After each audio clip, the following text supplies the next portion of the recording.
Hello everyone. In this chapter, we will introduce the most basic model in economics, demand and supply. I think the most difficult question you might have is the difference between demand and the quantity demanded, as well as supply and the quantity supplied. So here in your textbook, we use the example of beef. And here it shows quantity demanded at each price level. And we plot all these points on the graph and we'll get a curve which slopes downward, and this is what we call demand curve. That means when the price goes down and the quantity demanded will increase. And we have quantity on the horizontal axis and the price on the vertical axis. The difference between change in quantity demanded and change in demand. We look at the graph. Let's say when the price decreased from 730 to 710 and the points move along the demand curve from C to F. And this is what we call change in quantity demanded. That means other things being equal, your income level is the same, you didn't change your taste and preference, price of ground pork or other related products the same, and you buy more of beef just because the price of beef goes down. Other things being equal, only the price of the product changes and the points move along the demand curve. To the right, increase in quantity demanded, and to the left, decrease in quantity demanded, and the curve stays the same.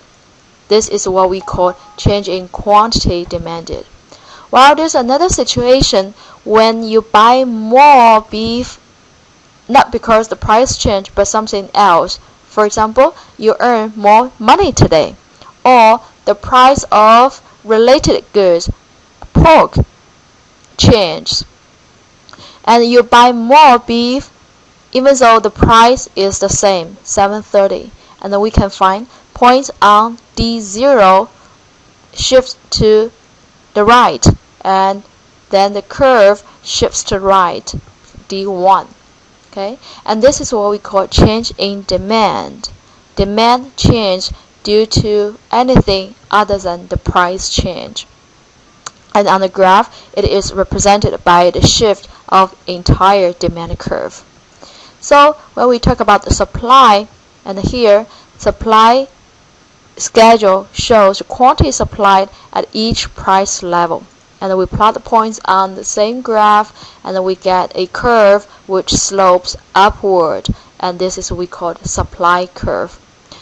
When the price goes up and suppliers are willing to supply more of the products. Move along the supply curve, that is what we call change in quantity supplied, and that is due to the price change. So the price of beef increased from 710 to 730, and we can find the points move along the supply curve from F to C.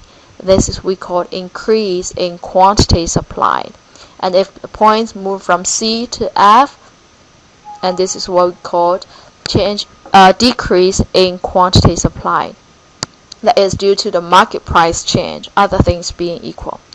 And there's another situation when suppliers are willing to sell more of the products even though the price is the same. So 730, and the suppliers are willing to sell more of beef, and the entire supply curve shifts to the right.